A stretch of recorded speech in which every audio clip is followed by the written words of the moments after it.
I guess I could let you live with us as a maid, but not as a family member.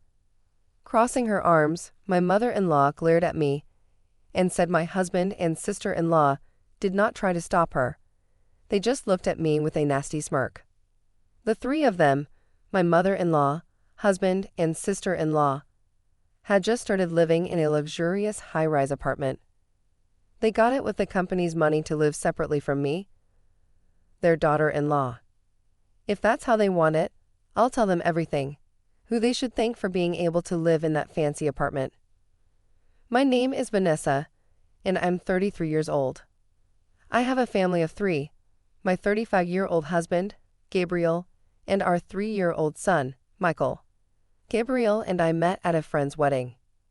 I was a friend of the bride, and Gabriel was a friend of the groom. We ended up organizing the wedding after-party together. That's why we often met before the wedding to shop for bingo prizes for the party and to plan a surprise movie for the bride and groom. After the successful wedding and after-party, Gabriel contacted me, asking if we could meet again. Even though the wedding and party were over, I replied that I wanted to meet too. And that's how our relationship began. Our relationship went smoothly, and on my birthday, about 2 years later, Gabriel proposed to me. I remember being overjoyed. However, until we decided to get married, I had never met Gabriel's family and had no idea what kind of family they were. After we got engaged, the day came for me to meet Gabriel's parents and sister. We were introduced at Gabriel's family home. This is Vanessa. I think I've told you about her. We're getting married, so we came to say hello today. Nice to meet you. I'm Vanessa. I may be inexperienced, but I hope to have a good relationship with you all. As she said this, my mother-in-law smiled kindly at me, and I felt relieved that I could probably get along well with this family. But that feeling was short-lived. Suddenly, my mother-in-law said, "So when are Gabriel and Vanessa going to start living with us?" Currently, Gabriel works at a steak restaurant run by his father. His younger sister, Janet, and mother also work there. The president is his father, the vice president his mother, and Gabriel and Janet handle the hall and kitchen work, employing several part-timers. Their family home is very close to the steak restaurant. Janet and my in-laws live in that house, but it seems they want us, the newlyweds, to live there too.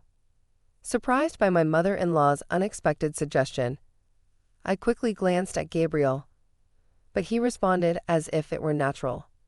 "Yeah, maybe next month we'll move in soon."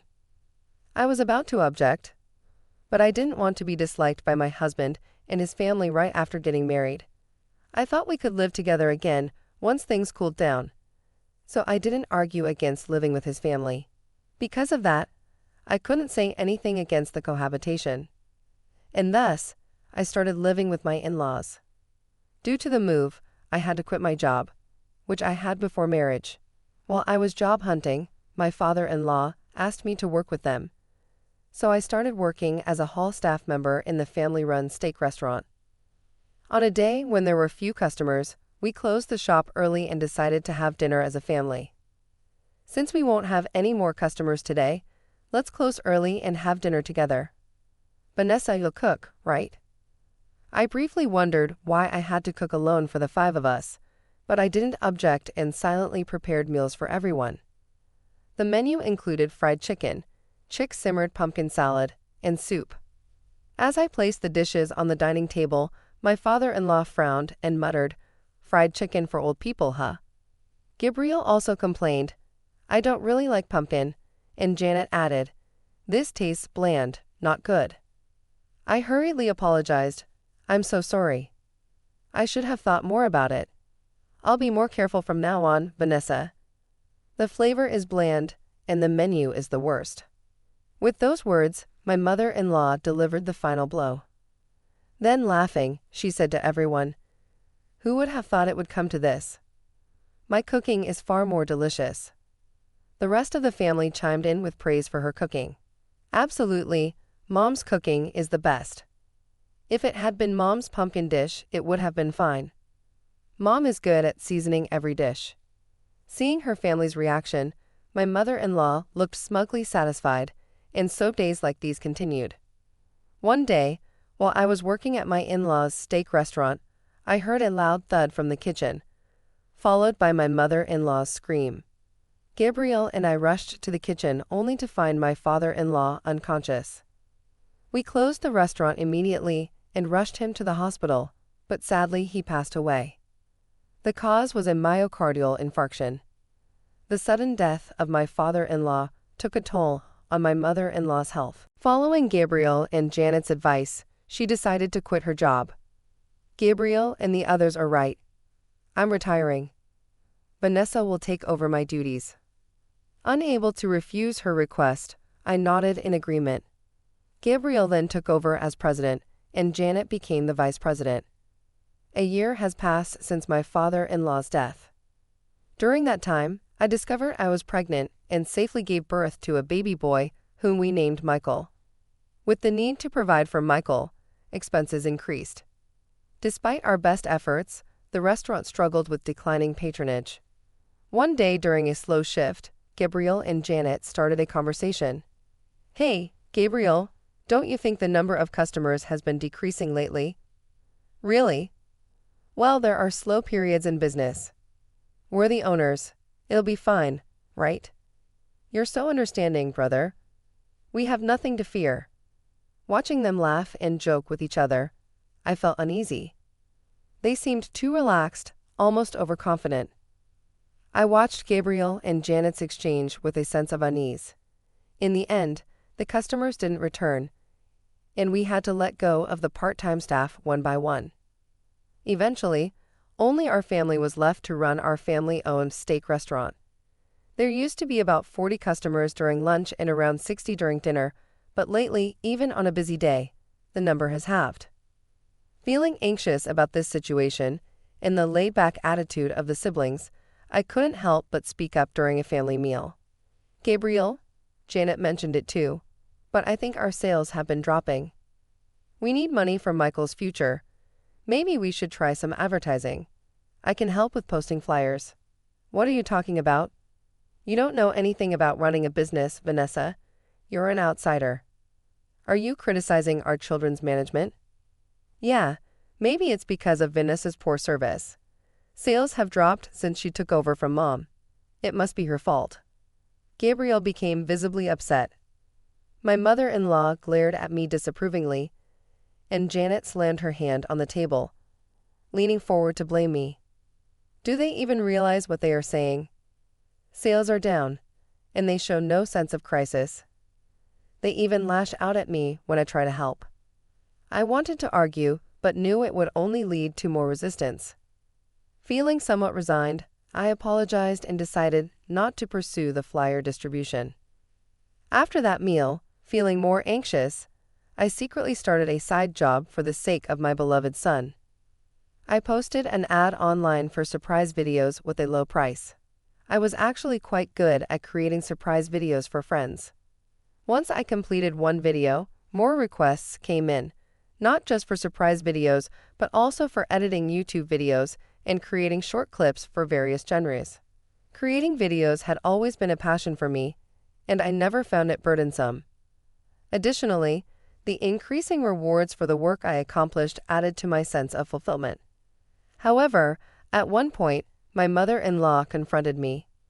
"Vanessa, I hear you've been up to something recently, a side job. What a leisurely daughter-in-law you are. It's fine, but make sure you're doing your job at the steak restaurant properly, okay?" Her sarcastic tone didn't sit well with me, but I couldn't afford to start a quarrel. All I said in response was, leisurely, "I'm sorry. I'll make sure to do my job at the restaurant." My mother-in-law left the scene with an obvious look of displeasure. Huffing, on a swelteringly hot summer day, she instructed, "Vanessa, I'm going out with Gabriel and Janet on an errand, so you prepare dinner." After giving me the instruction, the three of them left the house. It was so hot that day, even the news reported a heat wave. I decided to let Michael play in a pool to cool off. So after preparing dinner, I started setting up a plastic pool. After inflating the pool and filling it with water, Michael was playing in it when the doorbell rang. It was a delivery person at the front door, so I went to receive the package while holding Michael. Just then, my mother-in-law returned home and snatched the package from me, saying, "That's mine, Vanessa. Hand it over quickly." She opened the box right there and handed me a piece of paper, saying, "Here, the receipt." Despite the restaurant struggling with sales and financial hardships, she seemed to still be expending her personal items. Following her, Gabriel and Janet entered the room, saying, "That was delicious, wasn't it? Such a good restaurant. I'm so full. It was really tasty." It turned out they had gone out to eat. "Excuse me, Mother, didn't you ask me to prepare dinner?" "I've already made it."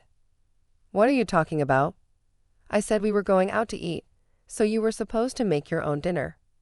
Stunned, I then heard Janet add, "Really? You made dinner for everyone? How silly. Oh, here's the receipt. Make sure you sort out the expenses, okay?"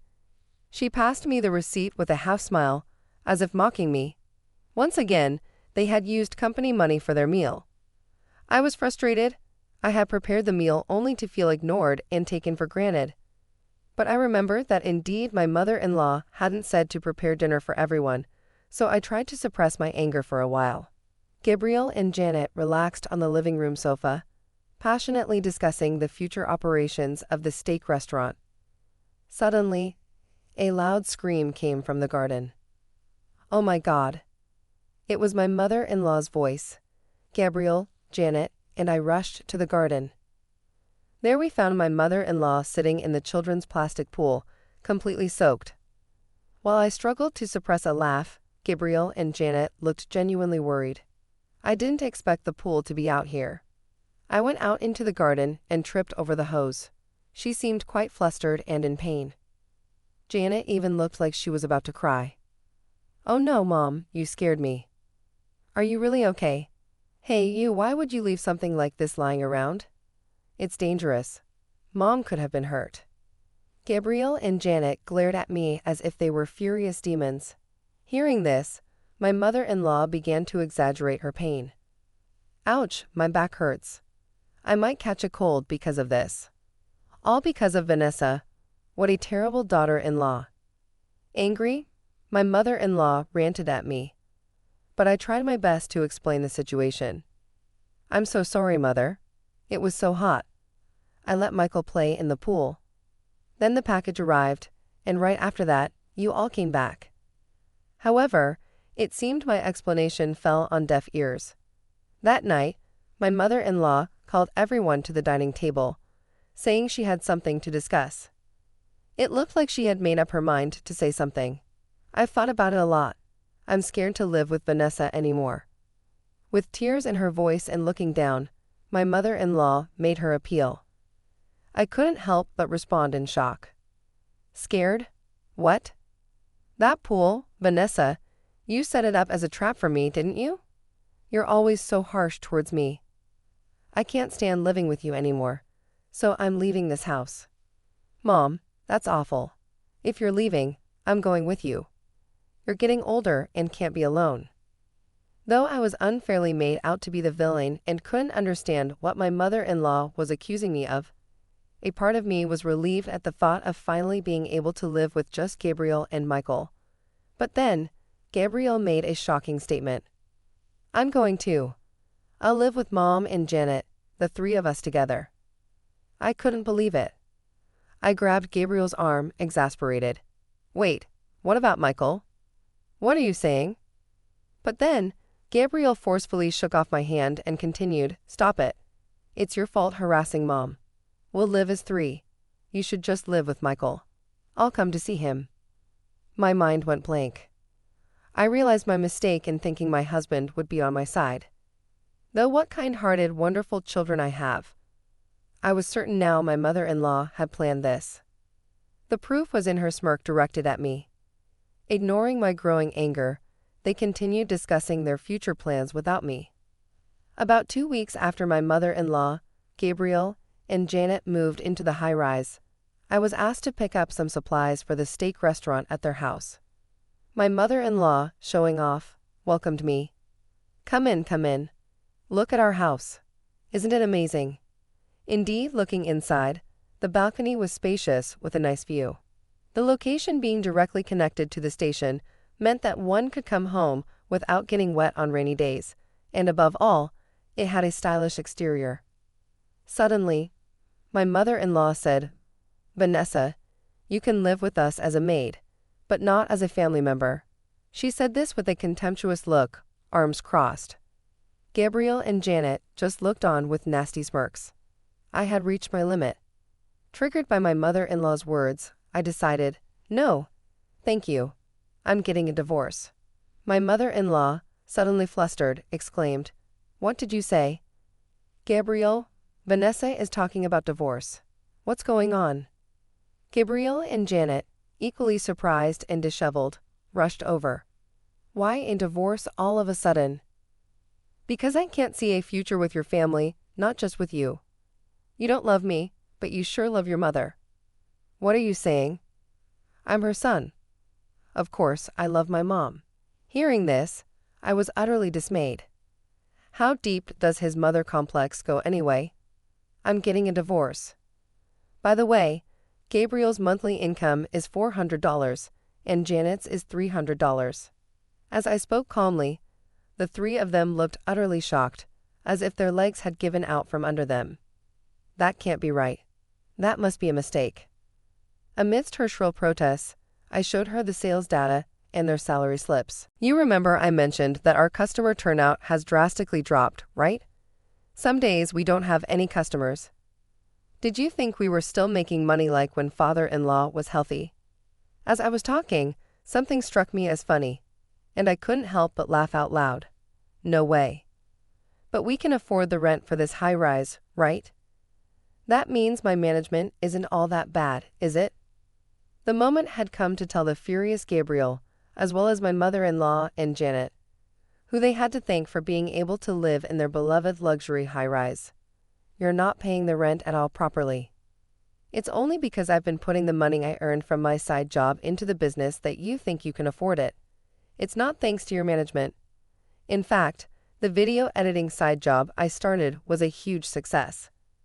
Without telling the three of them, I had been using the money I earned to cover the expenses of the high-rise apartment, which had a monthly rent of $8,000. What? Their combined income is only $700 a month. The tears in my mother-in-law's eyes seemed genuine for once, perhaps due to the shock. I wondered why the customers were staying away, and our sales were plummeting. When I looked into it, I found this. I showed them my smartphone screen. It displayed posts about Gabriel's steak restaurant on Twitter, Instagram, TikTok, and more. The meat at that steak place is tough and tastes bad. They served us dirty glasses. The kitchen staff were constantly chatting, which was unpleasant. The manager has no manners and smells of cigarettes. The waitress has such long nails. It's unhygienic, and so on. Janet, I told you, long nails are a no-no for food service staff. Such nails lead to sloppy washing up. You're unhygienic, careless, and a mama's boy. And a person who harasses their brother's wife will definitely not be popular. You're doomed to be single forever. Janet glared at me resentfully, but soon snapped at Gabriel. It's your fault, brother. I told you not to change the meat type. Now everyone knows it's tough. Gabriel, in turn, attacked Janet, and the two of them started arguing loudly. My mother-in-law tried to intervene, but Gabriel and Janet were too busy blaming each other and venting their mutual grievances. Anyway, I no longer want anything to do with you. Not a single penny of the money I've earned will be spent on you. Enjoy living with your two children, whose combined income is $700 a month. I made myself clear, and left the high-rise apartment. After that, I took Michael and went back to my parents' house. My parents were surprised to see their daughter and grandson return so suddenly with big luggage. After I explained everything, they said, "You did well to endure," and gladly accepted me and Michael to live with them. I then sent Gabriel the divorce papers, and the divorce was quickly finalized. Of course, The three of them couldn't afford the $8,000 rent for the high-rise and were soon evicted. The bad reputation of the family-run steak restaurant continued, eventually forcing it to close. The three are now living in a cramped, run-down apartment.